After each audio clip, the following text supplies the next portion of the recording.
लोग डराते हैं, लोग हड़काते हैं अखंड भारत के नाम पर, और अभी फिर वो छुछुंदर लाया जाएगा एनआरसी का। लिख लो, तवज्जो चाहूं भैया, सुन लो, सारे आलिमों से कहूंगा, सारे आलिमों से, जब जब इस मुल्क और इस कौम पर आफत आई है, कोई लीडर नहीं निकला अब तक सड़क पर। जब जब हमारे मुल्क और मेरी नस्लों पर मुसीबत आई है, कोई प्रोफेसर नहीं खड़ा हुआ। लेकिन जमाने को पता है कि अगर आलिम ने अहद की पगड़ी बांध ली, क्या कहने, तो फौजियों की भी हिम्मत जवाब दे देती है मुस्तफा के गुलामों के सामने। इसलिए ये छुछुंदर थैले से बाहर किया जाएगा। डरना मत। मैं जानता हूं कि वो कितने मजबूत दिल के हैं। डरना मत। आखिर मदरसों से डर क्यों लगता? तो ये वही सलाहुद्दीन अय्यूबी जिसने अरब के सारा में ऐलान किया, कुफ्र मुशरिकीन, काफिर मुशरिकीन, याद रखो सलाहुद्दीन बैतुल मुकद्दस पर कब्जा करेगा तो करेगा। क्या कहने, जब गैर मुनक़सिम भारत था तो इसी दबील और सिंध की साहिल पर मेरी बेटियों को कैद खाने में डाला गया। क्या कहना, बेड़ियों से जकड़ी हुई बेटियों ने एक सदा लगाकर कहा था, ओ अरब को जाने वालों, अरब के सहरा में मेरा एक दीनी भाई रहता है जिसका नाम सलाहुद्दीन है, उससे मेरा सलाम कहना और बताना कि कैद खाने में सैयदा फातिमा की कनीज़ें हैं। हवाओं के दोष पर सलाम का जवाब नहीं। कैदो बंद की जिंदगी गुजार रही बेटियां तेरे सलाम के जवाब का मुंतजिर हैं। अरब के सहरा से चला है मुस्तफा का आशिक। मेरे अजीज, मदरसों से डर इसलिए लगता कि अब तहकीक की गई, रिसर्च किया गया सलाहुद्दीन है कौन, तालीम कहां से हुई, यूनिवर्सिटी से के कॉलेज से, आखिर ये पढ़ा कहां, आखिर ये हौसला मिला कैसे, क्या कहने, आखिर हिम्मत का पहाड़ ये पाया कहां से। तो बलियाबी जब तहकीक करके इस मंजिल पर पहुंचा तो नतीजा आ गया। क्या कहना, कि कुफ्र को मदरसों की ईंटों से डर नहीं लगता, कुफ्र को मदरसों की इमारतों से डर नहीं लगता, कुफ्र को मदरसों की चटाइयों से डर नहीं लगता, कुफ्र को तो डर इससे लगता है कि मदरसे का पढ़ा हुआ एक सलाहुद्दीन जब अरब की सारा से खड़ा हो जाए तो पूरी दुनिया में सदाए हक बुलंद हो। अगर ये मदरसे चलते रहे और हर मदरसे ने एक सलाहुद्दीन पैदा कर दिया तो कुफ्र की दीवारें कोई बचेगी नहीं। हर ईद पर इस्लाम जिंदाबाद की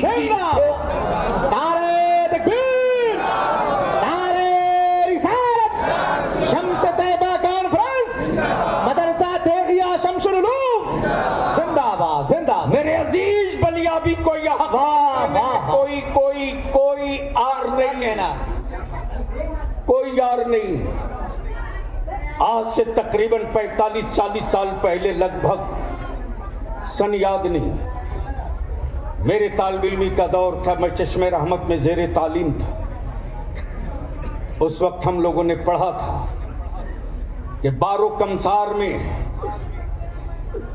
एक इमारत की बुनियाद पड़ रही है जो मिशन की हैसियत रखता है। क्या कहना, आदमी रोज मरता है, मिशन नहीं मरता। क्या कहना, पैदा लोग रोज होते हैं, मिशन पैदा नहीं होता कभी कभी। क्या कहना, बलियाबी को अर्ज करें, जब तहकीक की तो इस नतीजे पर पहुंचा।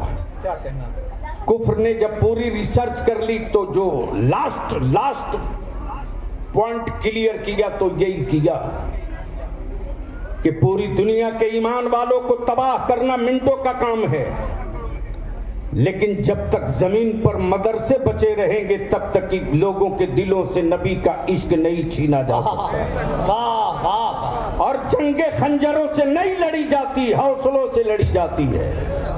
वाह वाह, जंगे हथियारों से नहीं लड़ी जाती, हिम्मतों से लड़ी जाती है। क्या कहने और आज यही वजह है कि हथियार इस्राइल के पास है, हौसला फलस्तीन के पास है, बम बारूद इस्राइल के पास है, क्या कहना, हिम्मतें और इसके नबी इस्राइल फलस्तीन के पास है। वाह वाह।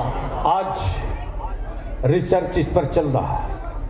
जब पढ़ते पढ़ते इस नतीजे पर पहुंचा तो हजरत शहजादे शमसुल मशाइख की बारगाह में मैं यह अर्ज करूं, क्या कहना, पढ़ने के बाद बलियाबी बहुत देर तक सिसकियां लेते रहा और गुम रहा मैं इसी में कि आखिर मदरसों के पीछे इतना हाथ धो करके नहीं, स्नान करके लोग क्यों पड़े। जब मैंने लाइब्रेरियों से पूरे दस्तावेज निकाले तो ये पॉइंट आउट हो गया। वो पॉइंट यह कि सलाहुद्दीन अय्यूबी कॉलेज यूनिवर्सिटी का पढ़ा नहीं था, क्या कहना, मदरसे का पढ़ा था, वाह, मदरसे का पढ़ा था। हाँ, फर्क ये कल में आज में कि आज मदरसों में मेरे उलमा कादरी बन के पढ़ाते हैं और सलाहुद्दीन अय्यूबी को अब्दुल कादिर ने पढ़ाया। वाह वाह वाह, जिंदाबाद जिंदाबाद, वाह वाह।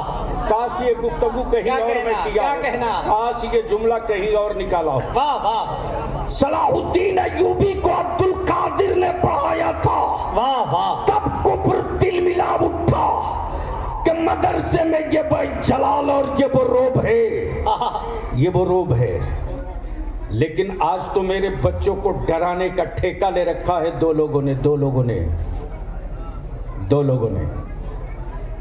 कुछ सियासी पार्टियों के लीडरों ने डराने का ठेका ले रखा है। और हजरत जानते हैं क्या कहते कि क्या करें, विकल्प नहीं है। यानी 4% वाले को से पूछिए तो वो कभी नहीं कहेगा मेरे पास विकल्प नहीं। दलित से पूछ लीजिए, कभी नहीं बोलेगा मेरे पास विकल्प नहीं। यूपी में 22%, बिहार में 18%, बंगाल में 30%, आसाम में 35%। इन्हीं को परेशानी है, विकल्प नहीं।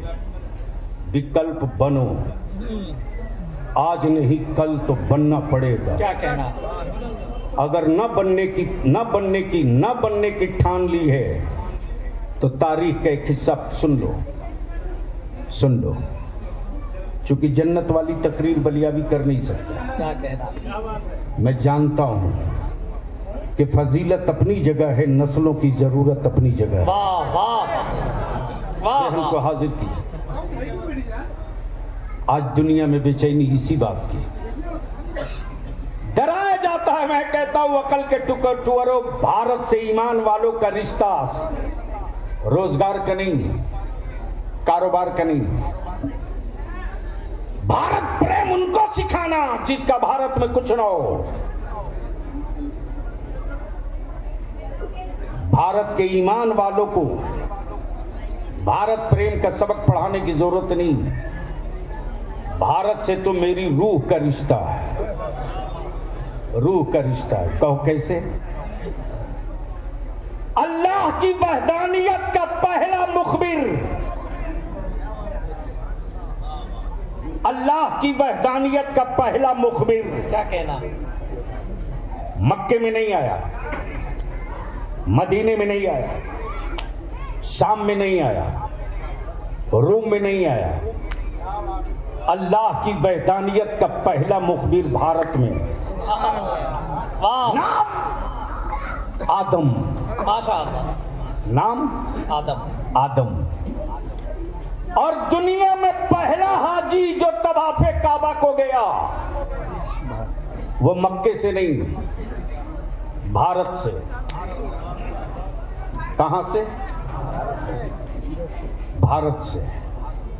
गर्चे दौलतों, सरवत और टेक्नोलॉजी वाले मुल्क बहुत हैं, लेकिन मेरे मुस्तफा ने 1400 बरस पहले अमेरिका का नाम नहीं लिया, भारत का। वाह वाह, किसका? भारत का। लेकिन अभी वो छुछुंदर थैली से निकाला जाएगा, डरना नहीं। कोई एक बार बोले एनआरसी करेंगे तो आप डिमांड करके ताल ठोक करके बोलो भैया हम तो इंतजार में बैठे हैं, कब शुरू कर रहे हो, आओ।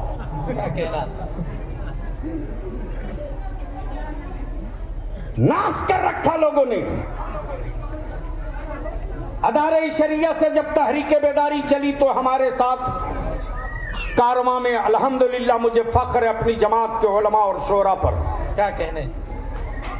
अल्लामा रियाज साहब क़िबला हमारे किसी आलिम ने कभी नहीं कहा कि बलियाबी मैं अपना प्रोग्राम छोड़ के आ रहा हूं। 500 किलोमीटर, 600 किलोमीटर, 400 किलोमीटर से मैं चल के आया हूं अपनी गाड़ी करके। मेरी गाड़ी में तेल कौन देगा, हमें नजराना कौन देगा? बखुदा मेरे किसी आलिम ने एक लफ्ज न मांगा। हद तो ये कि मैंने चाहा भी कि इनकी गाड़ी में डीजल डाल दूं। मेरे आलिमों ने कहा बलियाबी साहब ऐसा नहीं होगा, ऐसा नहीं होगा। आपके साथ 10-10 गाड़ियां चल रही हैं, कुछ गाड़ियों में मैं भी पेट्रोल डाल दूं। गोया आज भी मेरी जमात में उलमा में ईसार और कुर्बानी का जज्बा भी जिंदा है। और मैं अपने उलमा से कहूंगा इससे अच्छी कौम किसी मजहब में नहीं मिलेगी।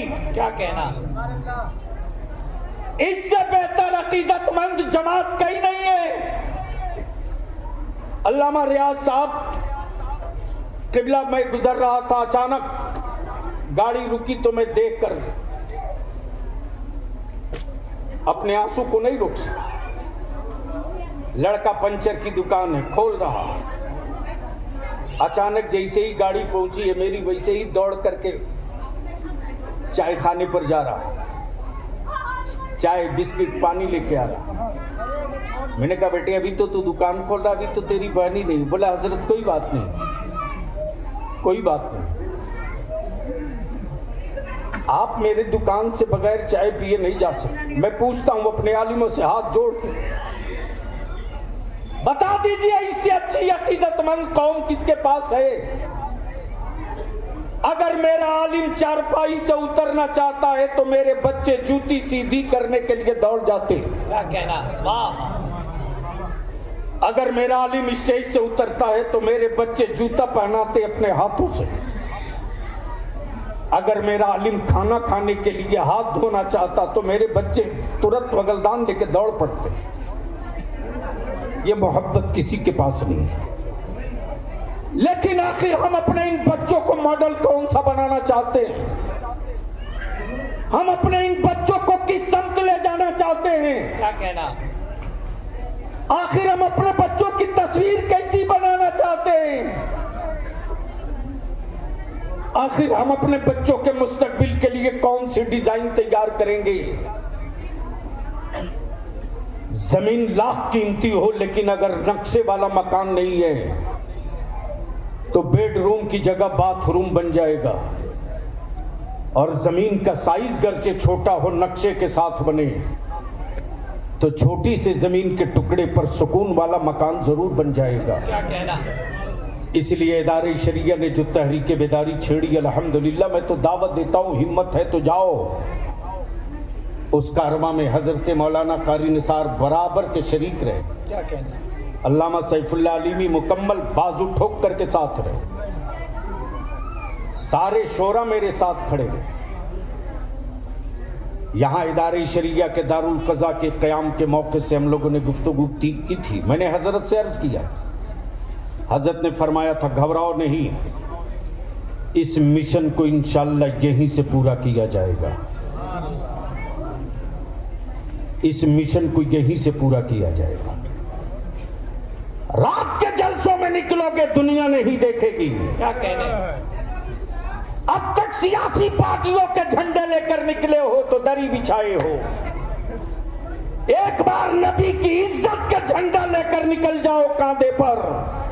और जब गांव गांव से चलो, हर गांव, हर वार्ड, हर मोहल्ले से चलो तो तेरे कांधे पर गुंबदे खजरा का जब नक्शे वाला झंडा होगा और तेरी ज़बां पर जब एक नारा होगा, वो नारा ये होगा सरकार की अजमत का नारा। जब लब्बैक या रसूलल्लाह की सदाओं से गलियां गूंजेंगी तो याद रखना उस दिन ये जो लाल आंखें दिखा रहे हैं सुकून का सुरमा तलाशेंगे लेकिन मार्केट में नहीं मिलेगा।